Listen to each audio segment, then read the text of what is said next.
Y ya estamos aquí en la mesa de debate, mesa de café, para compartir con ustedes el análisis de lo que nos va dejando esta realidad tan cambiante, con tantos puntos candentes. Comienza hoy la discusión eje por eje de la ley ómnibus, que se aprobó en general, pero que tiene muchos elementos que naturalmente tienen que formar parte del análisis y en la que probablemente no estén los mismos votos asegurados. Una mesa ampliada. Hoy vamos a sumar a nuestro compañero que está aquí en los estudios del canal, Daniel Montoya. Daniel, ¿cómo le va? Buenos días. Un placer. Un gusto, qué placer y verlo, y con todo el equipazo que tienen. La verdad, un día mucho calor, bueno, y calor político, pero bueno, más que todo, recién charlábamos fuera de cámara, le quería pegar una mirada, que es uno de los grandes interrogantes hoy, que el gobierno tiene una apuesta muy grande al campo. Claro. Y digo, y acá está en realidad la respuesta, más que, claro, yo diría más que en la legislatura o en el Congreso Nacional. Que Perdón, Daniel, esto de salir a mirar el interior, de salir a mirar el campo, ¿es una cuestión personal o es algo que en tu rol de consultor político, de asesor, te preguntan, che, ¿qué se dice en el interior, qué se ve en el interior? Mira, si hay algo que ha ocurrido justamente el año pasado, y yo siempre que charlamos lo resalto muchísimo, es la importancia de todo lo que es la voz del interior. Vos fijate el año pasado en la elección, si hay algo que fue la elección esta de Milei, fue una revuelta política del interior. Y cuando decimos política, también de los sectores productivos. Vemos la tensión, la discusión que hay. Uno de los capítulos fundamentales tiene que ver con esta pelea con los gobernadores, que detrás de esto están los sectores, que muchos de ellos uno los ve en su máximo esplendor acá, por ejemplo, biocombustibles, claro, con empresas como Bio4, y después, bueno, todo el complejo que tiene que ver con maíz y soja. Imagina el papel de los gobernadores, que tanto uno ha reclamado desde las provincias hacia Capital Federal. Me parece que hay otra matriz política que tiene que ver con esta, ¿no? Escuchar. Fundamentalmente es un momento muy importante en lo político, también por la discusión a los gobernadores. Sí, pero no es una cuestión de buena fe que va a tener que hacer el presidente o los titulares de las cámaras. Claro. Es una necesidad política. Exacto. Porque necesitan, ¿no?, negociar con los gobernadores para que los legisladores den el aval a este proyecto de ley, y hay aspectos que son claves, que son moneda de cambio y que los gobernadores no quieren soltar a esta hora, porque tienen provincias que están mucho menos financiadas que años anteriores, están sufriendo un recorte en las partidas y por supuesto hay cuestiones que no las quieren soltar y los gobernadores pasan a ser clave. Nosotros hemos dicho, no sé cómo lo ves vos, Daniel, que este escenario es como un escenario muy particular y de mucha política, un Congreso como con una conformación bien plural, bien heterogénea, sin mayorías automáticas, y un rol protagónico de los gobernadores que a lo mejor no es tan común o no lo vimos tanto en otros escenarios. Y además que disyuntiva, porque uno ve de que hay una tensión enorme.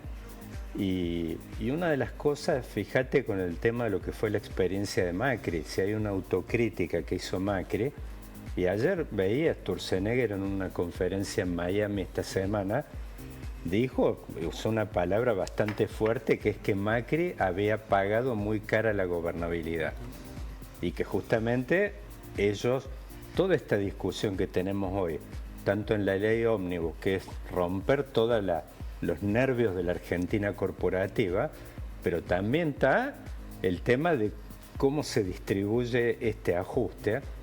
Y bueno, ayer hubo una mención particular de Milei diciendo, el vocero, de que las provincias, los gobernadores y los intendentes van a tener que involucrarse, y de alguna manera en esta suerte de reparto de los números, a ver quién es la casta.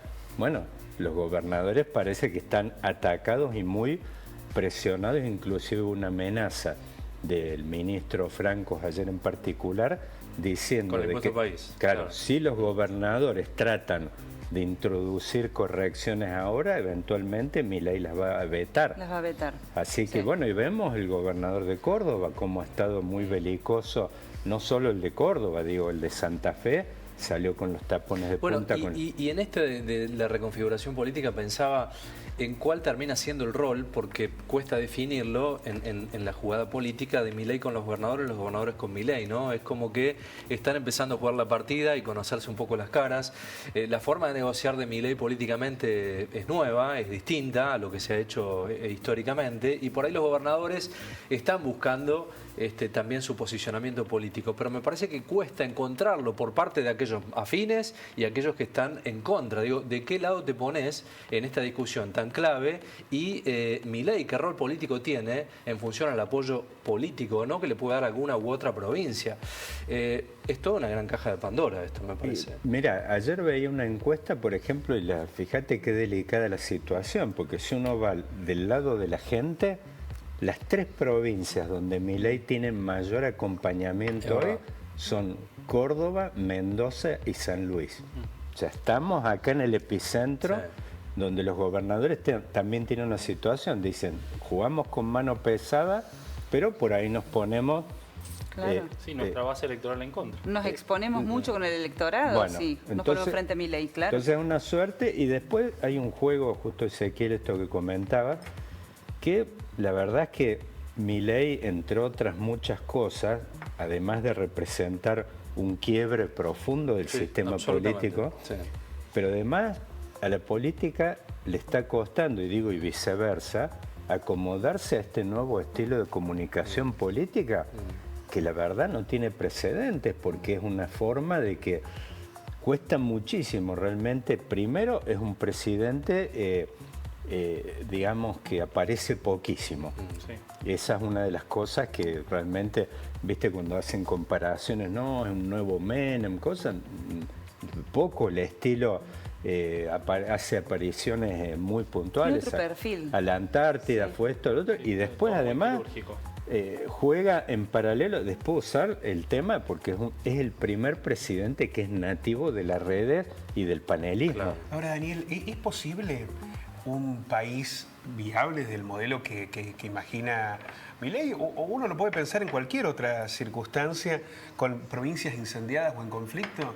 Digo, ¿se puede equilibrar las cuentas de la nación o pensar en una fortaleza del gobierno nacional con provincias que estén desfinanciadas, que estén con conflicto social en ciernes? ¿Eso no termina de alguna manera después estallando en todos lados? Bueno, ahí recién te decía un poco de la revisión de la experiencia de Macri. Si hay algo que caracterizó el primer tiempo, fue el tema de Macri de hacerse amigo, y que él, digamos, autocriticó eso en su libro.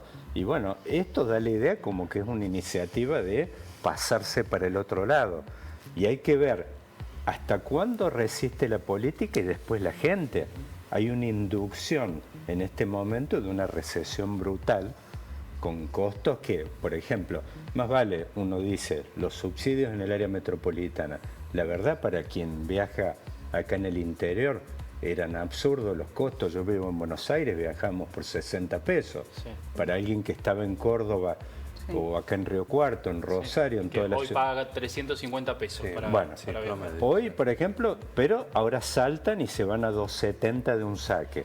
Con escándalo nacional de por medio, porque hoy prendés cualquier canal, señal de noticias de la ciudad de Buenos Aires, y es un escándalo, el costo de vida, cómo se disparó, y con una medida judicial que fue interpuesta por un intendente del área metropolitana de Buenos Aires, que decía es una locura aumentar el boleto al precio que lo querían llevar, o sea, lo que todos los argentinos ya pagamos hace medio año por lo menos. Mira, vivimos realidades acá, y justamente hago hincapié en este tema un poco de la señal esta federal. En las cuentas que digo, hay uno de los influencers, Carlos Maslatón, que sabe publicar la cuenta de luz del edificio del Cábanac. Bueno, cualquier vecino de Córdoba, de Rosario, de Río Cuarto, está acostumbrado a pagar mucho más de luz, está acostumbrado a que la vida es más difícil. Bueno, este tema justamente me parece es donde está un poco el principal interrogante de lo que recién comentabas vos, es el tema de en qué medida el área metropolitana resiste, además de la política, porque ahí tenemos dos actores fundamentales, que por ahí Jorge Macri, que está con un perfil más bien bajo, jugando en cierta ambigüedad quizás más parecida digamos, en sintonía por ahí con los gobernadores del interior, pero con la mano menos pesada. Pero después está Axel Kicillof, digamos, poniéndose al frente de la ambulancia que está pasando en este momento con el tema de los ajustes. Por ejemplo, atenuando con el Banco Provincia, con esa cuenta DNI, la posibilidad de comprar en cuotas, promociones y cosas que en este momento los ajustes están golpeando duro. Ahora, va a tener un test muy importante todo este proceso, esta inducción de este camino de la dolarización que en realidad ya empezó. O sea, Milei está hoy, el Banco Central, ejecutando un programa que es de un rigor que al Fondo Monetario mismo le da impresión y le sorprende. Es un programa donde hay una licuación de plazo fijo, o sea, los ahorristas están del lado de la casta, los jubilados han quedado del lado de la casta, después los consumidores ni hablar. Hoy sí, si hay algo que nos hermana en las encuestas, vos ves preocupación cruzada de los votantes de todos los espacios, es la masacre que tenemos a diario en los supermercados. Sí. O sea, uno ve y además es una cosa, no es que uno dice esto, por ejemplo, los costos que de un saque dicen, bueno, está bien, sinceramos el transporte y lo llevamos 2.70 y bueno, está bien, listo, es un golpe de una vez. No, esto de la inflación es diario y hay precios de que todavía uno ve, por ejemplo, en lácteos, un montón de cosas y sobre todo lo que tiene que ver con la canasta de todos estos sectores que han empezado a crujir ya. Vimos esta movida de ayer, más allá de que está amplificada por la política, está crujiendo. Hay que ver en qué medida Milei, yo creo que tiene una paciencia extra de parte de la gente, de que hay algo que es cierto, la gente votó a sabiendas a alguien que andaba con una motosierra. Sí. Él habló de rigor, habló de dolarización, de ajuste. Habló del ajuste, pero hay un tema que es muy sensible, que él también habló de ir contra algo que no estaba claro que era la casta, y la verdad que todos pensamos en saber quién era y ahora se está redefiniendo sobre la marcha. No tenemos claro bien, pero lo que sí estoy seguro es que nosotros 5 sí estamos ahí adentro. O sea, éramos parte de la casta, los gobernadores también, todo. Lo que no está claro después es el tema de todos estos intereses que están dentro de la ley ómnibus, que bueno, a esta altura algunos ya hablan de una ley furgoncito o patineta. Perdió 300 artículos el proyecto inicial. Ha ido perdiendo, y sobre todo a ver los temas me parecen más sensibles que por ahí tocan a la... Es que hay un tema también que hablábamos, perdón Pablo, que hablamos ayer, digo que Milei no tiene mayoría en la discusión parlamentaria. Entonces digo, también tiene que cuidar su discurso político en función a lo que negocia. Y esto que decía Pablo, respecto a las provincias, que algunas han sido mucho más coparticipadas que otras, también en un punto uno puede generar algún vínculo de estrechez, ¿no? de recorte de gastos, pero también necesitas gobernabilidad política. Claro. Entonces, bueno, esa cuestión es fundamental y por eso hablamos de los gobernadores. Las provincias tienen recortes en las partidas presupuestarias. Perdieron ganancias. Cuando se da de baja el impuesto de las ganancias, que era un impuesto coparticipable, ahí las provincias pierden recursos. Buscan coparticipar el impuesto al cheque, bueno, queda trunco, van por el impuesto país. ¿Qué dice Guillermo Francos? No podemos coparticipar el impuesto país porque es provisorio. Cuando nosotros levantemos el cepo y ese impuesto no exista, ustedes me van a exigir una plata que no sabemos de dónde la vamos a sacar. Pero la Argentina se ha tornado eterno. ¿No? Bueno, pero él dice, nosotros lo vamos a sacar, entonces no me puedo comprometer con esas partidas porque de acá a un tiempo no van a existir más. No me las pidas porque después no te las voy a poder dar. Y ahora van por el Fondo de Garantía de Sustentabilidad, que las provincias, bueno, quieren tenerlo garantizado. El tema es justamente cómo se van a financiar las provincias, porque están comprometiendo su propia gobernabilidad. ¿Qué gobernador sin billetera puede hacer una gestión más o menos honrada? Bueno, ahí la postura, ahí parece, por ejemplo, el ministro y las señales del Ejecutivo dicen, aprueben todo y después vemos. Ahora, por ejemplo, vos tocaste un tema, Marina, recién, que es el del Fondo de Garantía. La verdad es esto. Hay un paper justamente lo escribieron Caputo y Bausili, presidente del Central, con su consultora, que creo que ahora está en stand-by, que es Anker, en abril del año pasado, justamente que ahí estaba el programa de dolarización definido, donde ellos decían, nosotros no es lo que nosotros compartimos, Pero si quieren dolarizar, ahí había un programa, un bosquejo, un programa. Y tenía 3 patas. Una de las 3 patas fundamentales son los fondos del FGS. O sea, por eso cuando habla, me parece que hay como una partida de truco entre jugadores mentirosos acá. En el sentido que dicen, no, mira, vemos lo del fondo de garantía, y la verdad es que, por lo menos si Caputo sigue manteniendo la postura de lo que él escribió en el paper, la verdad que esos recursos ya los tienen contemplados, y da la idea, y por lo que uno está viendo, que Milei juega todas sus fichas como un pleno. No hay ninguna otra jugada de plan alternativo que jugar todas las fichas de lleno a el plan de aplastar la inflación / dolarización. Ahí podemos ver en una de esas una convertibilidad nueva. Dijo que no hay plan B. Bimonetarismo, un Claro, esquema así, ¿no? Pero no hay, La Constitución no permitiría ir hacia un esquema de dolarización y perder la soberanía de la moneda. Ya lo advirtió el presidente de la Corte antes de las elecciones. Ahora, Milei, en las últimas entrevistas que dio a medios internacionales, uno le dio una entrevista que le dio a Patricia Janiot de la CNN, y era ex periodista de la CNN, y la que le dio a la directora del Wall Street Journal, ratificó que sigue firme lo de la dolarización, y dijo que de hecho ya están consiguiendo los fondos que necesitan, o sea, la cantidad de dólares, porque el central no ha parado de comprar dólares a lo largo de estos 50 días.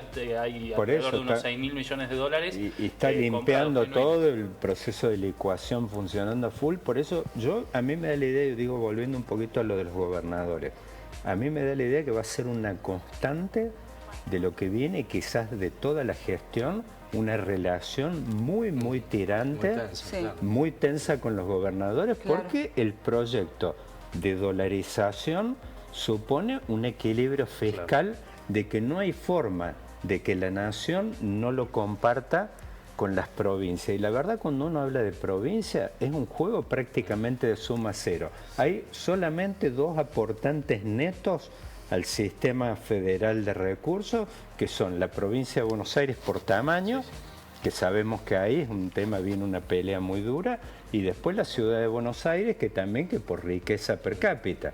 Entonces, y después está obviamente todo el tema de la zona núcleo, que, a ver, el 70% de los dólares que genera, digamos, el sector exportador en la Argentina salen de todo el complejo por eso cuando yo digo, vengo a ver el campo, porque es el principal, yo diría el principal interrogante. Cualquier plan de dolarización o de estabilidad fiscal o lo que fuera, supone de que estos sectores estén funcionando a full, y la pelea por un poco a ver hasta dónde le metemos la mano en el bolsillo. Venimos de la experiencia de 2008, una revuelta federal sin precedentes. Ahora, fíjense que en el plan hablaban de tocar 2 puntos. Soja, que siempre aparece como el gran candidato, pero además aparecieron, y está muy también en este momento como en llamas, el sector de biocombustible, que toca mucho acá. Las economías regionales. Sí, las economías regionales. Tenemos mensajes de la gente que quiere participar. Nos dice Lucrecia, buenos días, es una vergüenza que el presidente reniegue de negociar y amedrente a las provincias con sacarle los fondos. Otro mensaje, municipios empiezan a cobrar la atención en salitas porque no las pueden sostener. No hay comida para los comedores. ¿Dónde más quieren recortar? Se pregunta Lautaro. Otro mensaje que nos dice, no sé por qué no quieren acompañar a Milei con la reforma. Los gobernadores deberían dar apoyo para que podamos cambiar y mejorar como país. Soy Alberto. Otro mensaje, Elvira nos dice, no hay un gesto, no hay recorte en la supuesta casta. Ahora el expresidente está tramitando una jubilación por 7 millones de pesos. Es una vergüenza. Rodrigo nos dice, ahora están negociando la caja de los jubilados. Realmente entristece y enoja cómo se maneja la política. Un mensaje que dice, muy buenos días, Daniel Montoya. Mire cómo lo conoce la gente, Daniel. Buenos días, Daniel Montoya, y a Telediario los veo siempre desde Rosario. Qué bueno. Irina nos dice, con respecto a este tipo, el loco de Milei, está enfermo, no puede matar de hambre a un pueblo, hace un mes que asumió y ya pedimos que se vaya.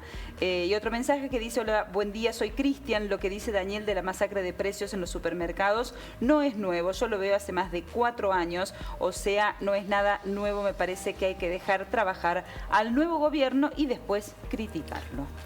Bueno, pero ahí está el tema, digo, una cosa no habilita la otra, y es cierto, eso, el tema de los precios es de hace un tiempo largo en la Argentina. Yo creo que ese mensaje representa mucho de lo que escuchamos, por lo menos aquí en las provincias, en esto que vos decías, Daniel, que te encontrabas aquí en Córdoba, San Luis, y que las encuestas mencionaban de que son las provincias donde Milei sigue teniendo la mayor aceptación, y pasa por ahí, hay gente que dice, bueno, venimos de una situación mala y hay que dejarlo trabajar al presidente. Eso se escucha mucho, no sé con qué te has encontrado vos en estas horas. No, es justamente, y además yo cuando, bueno, a ver, vine desde el momento, por ejemplo, cuando fue el cierre de campaña de acá, que yo dije, quiero tomar la temperatura donde realmente correspondía hacerlo. En el acto del Parque de Córdoba. Claro, sabemos de que no es digamos, en el área metropolitana donde Milei va a tener, de alguna forma, Milei es un esquema político que está reproduciendo quizás en cierta forma lo que fue aquel esquema que tenía Menem en los 90, que era también un soporte, un anclaje muy fuerte en las provincias del interior. De hecho, Menem, aún en caída en el 2003, ganó la provincia de Córdoba, fue de las pocas, y donde él había perdido más, justamente el proceso de los 90 donde golpeó más fue en el área metropolitana. Hay un tema, Ezequiel, ahí que me gustaría que comentaste, que no lo quiero dejar pasar, que es el tema de los gobernadores que y de la, digamos, en definitiva de la oposición esta, que en definitiva en este momento está muy desarticulada. Es como que Milei está jugando prácticamente solo. Claro. Ahora, de todas formas, ese es un proceso. Si bien, a ver, Milei no tiene gobernabilidad propia, es como si la tuviera por el hecho de la oposición de estar tan dispersa y rota. Ahora, ese es un proceso que en la medida de que él no encuentre, que haga aunque sea medio gol, no te digo uno, pronto la política se va a empezar a reconstituir, y ya vimos rápidamente. Rodríguez Larreta ya anda paseando por las provincias, Martín Yarlora apareciendo como un gobernador de Córdoba hace rato, no sé, apareció más de lo que Schiaretti apareció en... Guillermo Moreno en todos los medios. Guillermo Moreno en todos los medios, y además con una comunicación política que no sé quién está detrás, pero es muy sofisticada. Después, bueno, Puyaro lo estamos viendo, Rogelio Frigerio apareciendo a poquito, y Jorge Macri, y ni hablar Kicillof. La política se va... El gobernador de Chubut también. Bueno, y el senador de Río Negro, perdón, el diputado de Río Negro, Alberto Beretín, que me mareo porque fue gobernador y demás, pero es el que primero en decir nos está amedrantando. Hoy está por eso, digo, esto tiene, me parece que en este sentido, podemos decir, tiene una paciencia extra. Vimos un poco los mensajes de la gente, está claro de que lo van a acompañar a Milei, inclusive acá en Córdoba, quizás hasta la puerta y hasta la bóveda lo van a acompañar, porque tiene un anclaje, le ha gustado mucho a la gente esto.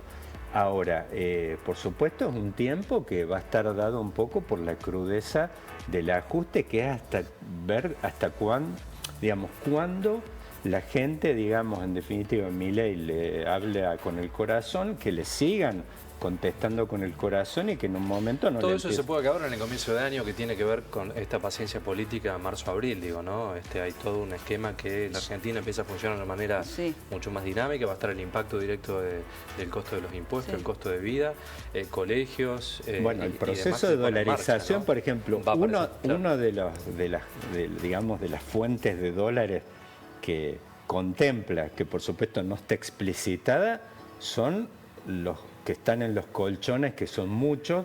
Algunos estiman 250.000 millones de dólares en los colchones, y justamente parte cuando dicen, ¿cómo vamos a dolarizar sin dólares? Y no, están los dólares de FGS, están los dólares de este proceso de ajuste comprando reservas del banco, pero también está la posibilidad de blanqueo. Y está con el blanqueo, pero también está contemplado que este apretón sobre la clase media va a hacer de que muchos vayan y metan la mano en el canuto que tienen en el colchón y digan, bueno, mira, este año vamos a bancar por ahí la universidad, la prepaga y todas estas cosas, quemando en una de esas ahorros de lo... Bueno, hay que ver porque es un cuerpo a cuerpo con una clase media que, bueno, hay que ver hasta dónde no termina gritando. Y la relación con el campo también, porque llegaste y comenzaste comentando esto, ¿no? Viniste a ver un poco los campos, cómo están, sabemos lo que significa la cosecha, pero digo, la relación con el campo, no sé, el campo lo acompaña a Javier Milei en términos ideológicos, pero la propuesta de las retenciones, la cuestión de los biocombustibles, la posibilidad de desplegar un modelo parecido al de los 90 que le hizo tanto daño al campo. Lo escuchaba el otro día Martín Guzmán, que decía, dolarizar el país es muy peligroso para la industria y para el campo, porque ponele, devalúa Brasil, tu industria, que está en dólares, pasa a ser carísima respecto de Brasil, y ahí perdés en esas relaciones de competitividad. O te devalúa China, ¿cómo hace para comprarte una soja con una economía tuya que está dolarizada?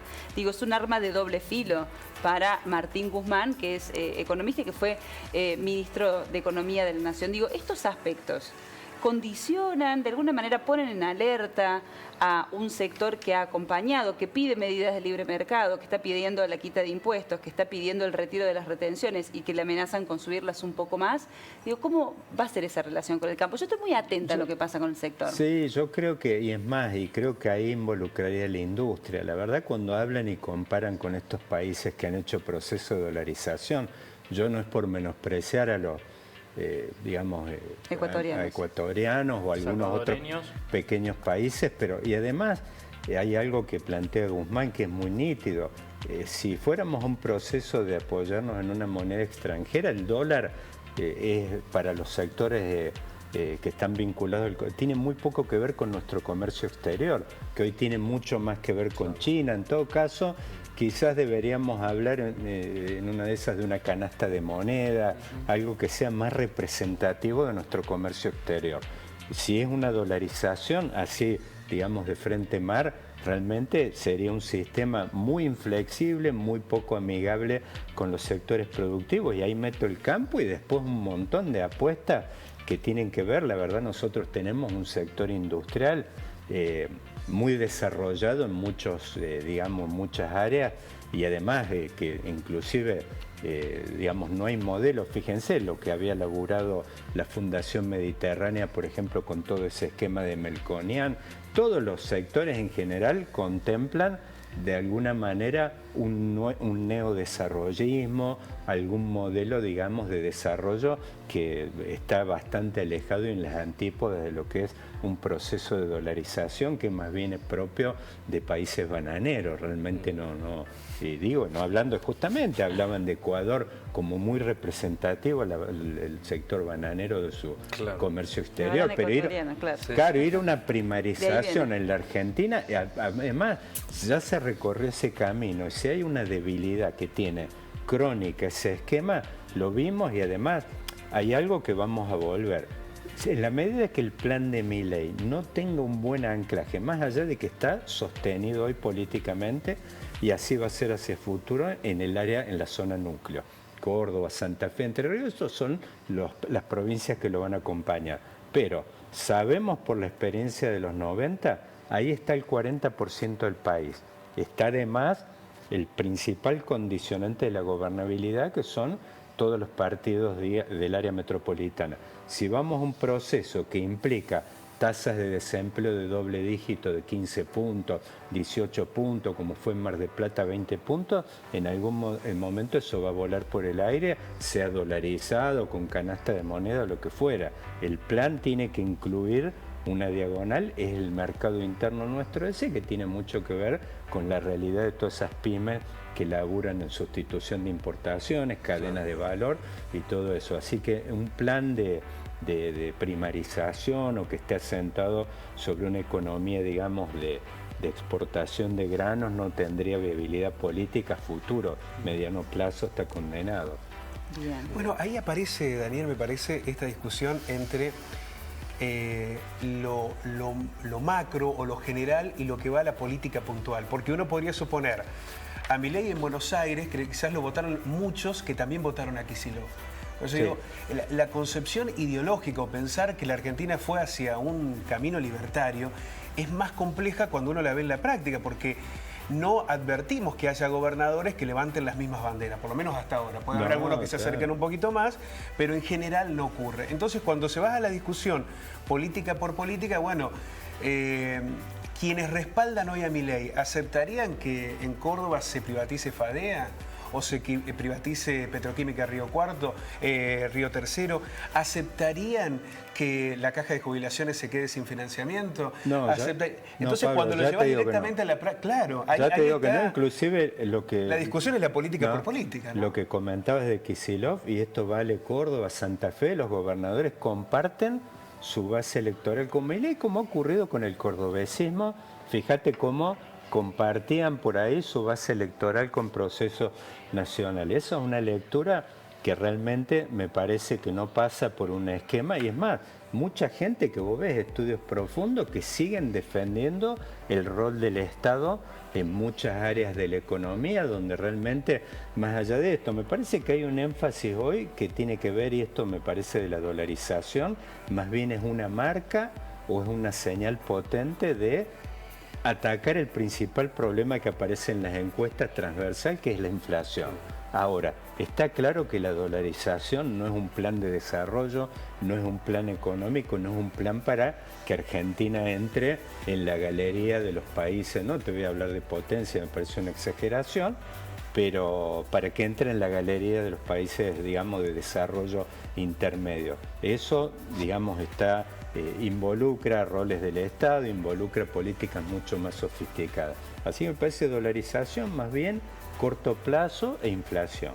Sí, dolarizar por dolarizar me parece que no cambia el esquema. El diagnóstico de este enfermo es mucho más grave respecto a situaciones que hay que solucionar. Me quedaba con un dato, Daniel, que decías respecto al financiamiento y sacar los ahorros. Ayer la gente del Centro Almaceneros de Córdoba, que publica mensualmente todos los informes, dice que el 56% de los grupos familiares debió gastar dinero ahorrado para cubrir gastos esenciales en el periodo de enero 2024, ¿no? Sí, sí. ¿Qué dato? Ahí ya te digo. Además es una tendencia que se viene dando desde el año pasado. Claro.